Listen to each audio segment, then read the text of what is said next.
সকাল ৮টা। জানালা বেদ করে সূর্যের আলো চোখে মুখে পড়ে পিটপিট করে চোখ খুলে তাকায় রোদ। ঘুম ঘুম চোখে বেডের উপর উঠে বসে। কিছুটা সময় লাগে নিজের অবস্থা বুঝতে। চোখ মুখ ডলে আসে, পাশে তাকায়। রোদ শুভ্রের রুমে আসে। রোদের আস্তে আস্তে মনে পড়ে কালকে রাতের ঘটে যাওয়া ঘটনা। সাথে সাথে আঁতকে উঠে নিজের দিকে তাকাতেই দেখে সব ঠিক আছে। রোদ স্বস্তির নিঃশ্বাস ফেলে। আশেপাশে তাকায়, কোথাও শুভ্র নেই। রোদ আস্তে করে বিছানা থেকে উঠে চলে যায় ওয়াশরুমে। ফ্রেশ হয়ে বের হয়ে আসে শুভ্রের রুম থেকে। নিজের রুমে গিয়ে পরে থাকা শাড়ি চেঞ্জ করে নিচের ড্রয়িং রুমের দিকে যায়। হেনা বেগম ড্রয়িং রুমের সোফায় বসে আছে, কিছু একটা নিয়ে আলোচনা করছেন ফোনে কারোর সাথে। হেনা বেগম রোদকে খেয়াল করেনি। রোদ ধীর পায়ে এগিয়ে যায় খাবার টেবিলের দিকে। সকালের নাস্তা করে আবার নিজের রুমে চলে আসে। কলেজ যাবে সেই জন্য রোদ রেডি হওয়ার আগেই রুহির রুমে যায়। রোদ রুহির রুমে ঢুকতে দেখে রোদ কারোর সাথে ফোনে কথা বলছে।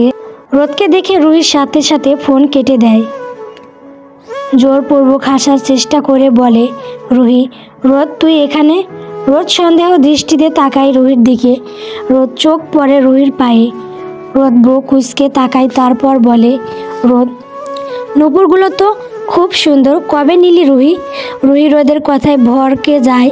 নিজেকে স্বাভাবিক করে আমতা আমতা করে বলে, রুহি ভাইয়া দিয়েছে। রোদ, ওহ আচ্ছা, শোন, কলেজ যাবি না? রেডি হ। রুহি রোদের দিকে বুক কুঁচকে তাকিয়ে অবাক হয়ে বলে, রুহি তুই কিছু জানিস না? রোদ, কি জানবো? রুহি হেসে উঠে রোদের দিকে এগিয়ে এসে মজা করে বলে উঠে, রুহি সারাদিন জামাই নিয়ে থাকলে কি আর জানবি বাড়িতে কি হচ্ছে? রোদ, কি হয়েছে বলবি? রুহি, অহনা আপুর বিয়ে ঠিক হয়েছে। নিলয় ভাইয়াদের কি যেন হয়, ছেলে তাদের চেনা পরিচিত, আর অহনা আপুকে আগে থেকে পছন্দ করে রেখেছে। ছেলে বিদেশ থেকে এসেছে, এখন ওনারা বিয়েটা করে নিতে চাচ্ছে। তাই আজকে আমাদের কলেজ যাওয়া হবে না, দাদি থাকতে বলেছে বাড়িতে আমাদের। রোদ মৃদু হাসে। বাড়িতে এত কিছু হচ্ছে আর সে কোনো কিছু জানে না। রুহি আবার বলে উঠে, নীলাও আসতে আসে। রোদ হাসে, তারপর দুজনে কিছুক্ষণ কথা বলে আবার চলে যায়। রোদ রুহির রুম থেকে বের হয়ে নিজের রুমের দিকে যেতে নিবে, এমন সময় কারো ডাকে পিছন ফিরে তাকায়। আরাব চৌধুরী পিছনে দাঁড়িয়ে আছে। হাসি মুখে রোদ আরাব চৌধুরীর কাছে এগিয়ে গিয়ে বলে, রোদ, মামা কেমন আছেন আপনি? আরাব চৌধুরী, আমি ভালো আছি মা, তুই কেমন আছিস? রোদ, আলহামদুলিল্লাহ ভালো মামা। আরাব চৌধুরী অনেক দিন পর বাড়িতে ফিরলেন। বেশিরভাগ সময় সে বাড়ির বাইরে থাকে অফিসের কাজের জন্য। আরাব চৌধুরী রোদের সাথে টুকটাক অনেক কথাই বলেন, কথা শেষ করেই চলে যায়। এদিকে নিলয় লুঙ্গি পরে পুরানো একটা শার্ট পরে কাঁধে ক্যামেরা নিয়ে যাবে ভিডিও বানাতে। রুম থেকে বের হয়ে কিছু দূর যেতেই কিছু একটা খেয়াল করে, পরে সাথে সাথে আবার নিজের রুমে আসে। প্রায় 10 মিনিট পর রুম থেকে বেরিয়ে আসে। কিছু দূর গিয়ে আড়ালে লুকিয়ে পড়ে, যা ভেবেছিল তাই। রিনা খান চুপি চুপি নিলয়ের রুমে ঢুকে নিলয় মুখ চেপে হেসে ওঠে। নিলয় মনে মনে বলে, নিলয় ঢুকো রুমে, ঢুকো চান্দু, তারপর বুঝবা কত মজা। রিনা খান রুমে ঢুকে আসে, পাশে ফ্লোরে স্লিপ কেটে ঠাস করে পড়ে যায়। জোরে চিৎকার করে উঠে। নিলয় রুমের দরজার সামনে দাঁড়িয়ে লুঙ্গি ঝাঁকিয়ে ঘুরে ঘুরে নাচতে থাকে আর বলে, নিলয়, আহারে কিপটা খালাম্মা, এখন বুঝেন মজা কেমন লাগে? দূর থেকে নীলা সব কিছুই দেখছে। প্রথমে নিলয়ের পোশাক দেখে চিনতে না পারলেও পরে চিনে ফেলে। কিছুক্ষণ আগেই নিলয় এসেছে। রোদ রুহির সাথে কথা বলে আসছে নিলয় গাদাকে শায়েস্তা করতে। নীলা বিড়বিড় করে বলে, নীলা, আবে এই হাদারাম এইরকম লাফাচ্ছে কেন? এদিকে রুমের ভেতরে রিনা খান পড়ে ব্যথায় কাতরাচ্ছে। এমনিতেই মোটা অনেক, তার ওপরে এইভাবে পড়ে যাওয়া। রিনা খান উঠার চেষ্টা করে, কিন্তু আবার ঠাস করে পড়ে যায়। নিলয় নাসা বন্ধ করে রুমের দরজা খুলে ভিতরে গিয়ে রিনা খানকে দেখে দাঁত বের করে হাসে। নীলয়কে রুমের ভিতরে ঢুকে যেতে দেখে ভাবে হয়তো নীলাকে দেখছে। যার জন্য রুমে ঢুকে লুকাচ্ছে। নীলা রাগে তেতে উঠে রেগে গিয়ে নিলয়ের রুমের দিকে এগিয়ে যায়। নীলা নিলয়ের রুমে ঢুকে চেঁচিয়ে বলে উঠে, নীলা হাদারামের বাচ্চা, আমাকে রং নাম্বার দিয়ে ডিস্টার্ব করা না, আজ তো তুই শেষ। আচমকা কারো কণ্ঠস্বর পেয়ে পিছন ফিরে তাকায়। নিলয় নীলাকে সামনে দেখে ভয়ে ঢোক গিলে জোর পূর্বে খাসার চেষ্টা করে বলে, নিলয় তুমি এখানে? নীলা রেগে গিয়ে নিলয়কে দৌড়তে যায়। নিলয় সামনের দিকে দৌড় দিতে নেয়। নিলয়ের শার্ট ধরতে নেয়, কিন্তু নিলয় দৌড় দেওয়াতে নিচে পড়ে যায় আর নীলার হাতে আসে নিলয়ের লুঙ্গি। নীলার সামনে তাকাতেই দেখে নিলয় চিত হয়ে পড়ে আসে। লুঙ্গি খুলে নিলয়ের পায়ের কাছে আটকে আসে। নীলার সাথে সাথে লুঙ্গি হাত থেকে নিচে ফেলে দেয়। নিলয়ের সামনে অচেনা এক মধ্যবয়স্ক মহিলাকে পড়ে থাকতে দেখে ভয় লজ্জায় কাসুমাসু করে। রিনা খান এতক্ষণ সব কিছু দেখছিল, কি হচ্ছে আসলে সে বুঝতে পারছে না।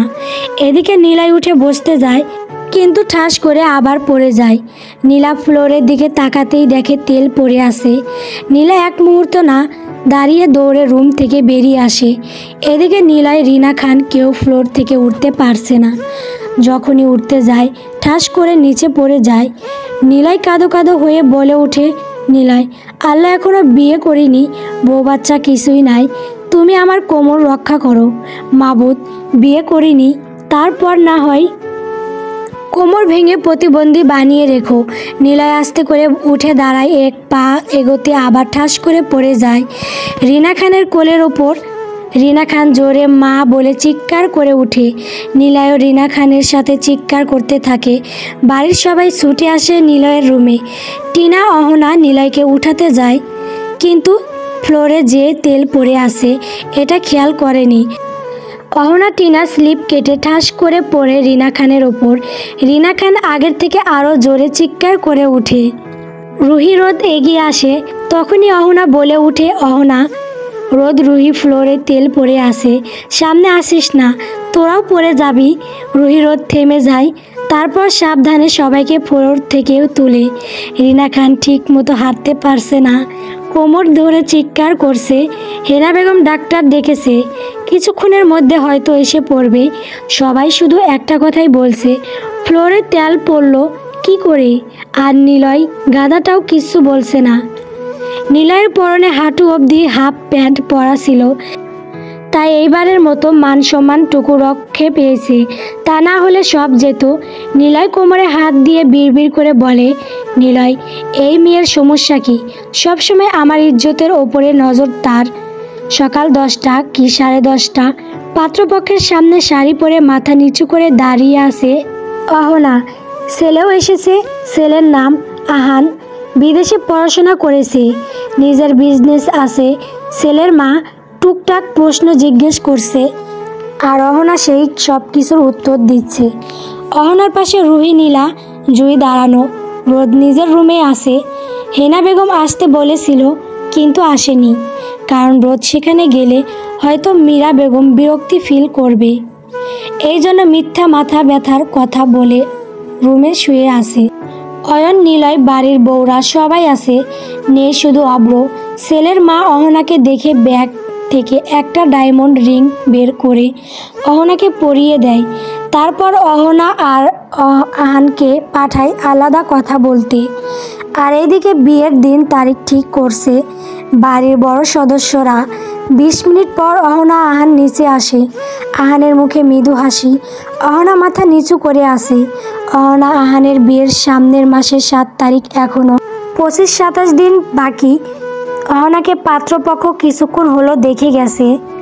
অহনা নিজের রুমে বসে আছে, পাশে রুহি, রোদ, নীলা, টিনা, জুই, নেই শুধু রিয়া আর যারা কোথায় জানি গেছে সকাল সকাল। আর রিয়া নাকি দেশের বাহিরে আছে কোনো কাজের জন্য, চলে আসবে নাকি কিছুদিনের মধ্যে। টিনার কাছ থেকে শুনছে রোদ। টিনা আগের থেকে অনেকটাই চেঞ্জ, রোদের সাথেও অনেক স্বাভাবিক ব্যবহার করে। সব কাজিনরা মিলে একসাথে অনেকটা সময় ধরে গল্প করে। কথার মধ্যে থেকে রুহি হঠাৎ বলে ওঠে, রুহি, অহনা আপু, তোমার বিয়ের তো এখনও 1 মাসের মতো দেরি। 1 মাসের মতো রুহির কথায় অহনা মাথা নাড়ায়। রুহির গালে হাত দিয়ে একটু ভেবে বলে ওঠে, রুহি, আমরা একটা কাজ করলে কেমন হয়? সব কাজিনরা একসাথে মিলে একটা ট্যুর দিলে কেমন হয়? ট্যুরের কথা শুনতেই সবার চোখ মুখ ছোট হয়ে যায়। রোদের দিকে তাকায় সবাই। রোদের মনে পড়ে যায় সেই দিনের রাতে ঘটে যাওয়া ঘটনা। রোদের পুরো শরীর কাঁটা দিয়ে উঠে। রুহি সবার দিকে তাকায়, তারপর বলে, রুহি, আরে রিল্যাক্স, এটা ফ্যামিলি ট্যুর হবে আর আমরা পরিবারের সবাই মিলে যাব। সবার মুখে হাসি ফুটে। জয় রুহিকে বলে উঠে, জয়, তা না হয় মানলাম, কিন্তু ফ্যামিলির সবাই মিলে কোথায় যাব ঘুরতে? আর তারা কি যেতে রাজি হবে? রুহি মাথায় হাত দিয়ে ভাবলিসীন ভাবে বলে, রুহি, এমন কোনো জায়গা কথা বলতে হবে যেখানে যেতে সবাই রাজি হবে। রুহির কথায় সবাই সম্মতি জানায়। কিছুক্ষণ পর রুহি চেঁচিয়ে বলে ওঠে, রুহি, আমরা গ্রামের বাড়ি যাব, মানে আমার আব্বুর চাচারা ছোটবেলায় যেখানে বড় হয়েছে। রুহির কথায় সবাই সম্মতি জানায়। সেই ছোটবেলায় মামুনি থাকতে একবার গিয়েছিল গ্রামের বাড়ি রোদ, তারপর আর যায়নি। রোদের মা নাকি ছোটবেলায় গ্রামে বড় হয়েছে। সবাই সিদ্ধান্ত নিয়েছে পরিবারের সবাই মিলে গ্রামের বাড়ি ঘুরতে যাবে 7 দিনের জন্য। সবাই মিলে যায় হেনা বেগমের রুমে। হেনা বেগম প্রথমে রাজি না হলেও পরবর্তীতে নাতনিদের জোড়াজুড়িতে রাজি হন এবং হেনা বেগম বলেন সে নিজেই আজকে রাতে বাড়ির সবাইকে বলবে সবাই মিলে তারা ঘুরতে যাবে নিজেদের গ্রামের বাড়ি। হেনা বেগম রাজি হওয়াতে সবাই খুশি। দুপুর পেরিয়ে বিকেল 4টা, সব কাজিনরা মিলে একসাথে ছাদে আড্ডা দিচ্ছে। বিকালে নীরা ও তার হাজবেন্ড আকাশও এসেছে। সবাই ছাদে আছে। রোদ সবার সাথে ছাদে এক কোণে বসে আছে। সবাই হাসি ঠাট্টা করছে। পরন্ত বিকেলের সময়টা অনেক সুন্দর। 12:30। শুভ্র রাগে গর্জে উঠে বলে, শুভ্র, মুখের লাগাম দে রোদ, তা না হলে তোর জিভ টেনে আমি ছিঁড়ে ফেলবো। রোদ কাঁদতে কাঁদতে বলে উঠে, রোদ, আমার ডিভোর্স চাই, আমি থাকবো না আপনার সাথে, মুক্তি দেন আমায়। শুভ্র রেগে গিয়ে রোদের চুলের মুঠি শক্ত করে চেপে ধরে রক্ত চোখে রোদের দিকে তাকিয়ে বলে, শুভ্র, ডিভোর্স লাগবে তোর না? মুক্তি চাই কি? পাখা গজিয়েছে তোর, ওয়েট, আমি তোর পাখা কেটে দিচ্ছি। রোদ রাগে শুভ্রকে ধাক্কা দিয়ে কিছুটা দূরে সরিয়ে হাতের উঠল পিঠ দিয়ে চোখের পানি মুছে বলে, রোদ, থাকবো না আমি। আপনি আমাকে ভালোবাসেন না, ঘেন্না করেন। আমি কারো ঘেন্না নিয়ে কেন থাকবো? শুভ্র রোদের কথায় রাগে জ্বলে উঠে। রোদের দিকে এগিয়ে দেওয়ালের সাথে চেপে ধরে। রোদের গাল শক্ত করে ধরে বলে, শুভ্র, ভালোবাসা মারাস শালি তুই, হ্যাঁ? ছুটে গেলেই তো ছাগলের মতো ম্যাঁ করিস, শোয়ার আগেই তো সেন্সিলেন্স হয়ে যাস, আবার আসছিস ভালোবাসি না ভালোবাসি না বলে হাঁসের মতো প্যাক প্যাক করতে, হ্যাঁ? ভালো কথা ভালো ব্যবহার তোর সহ্য হয় না, থাপ্পড় খেতে চাস দিনে দুপুরে, তার জন্য এরকম করিস কি? গল্প বাঁধনহারা প্রেম।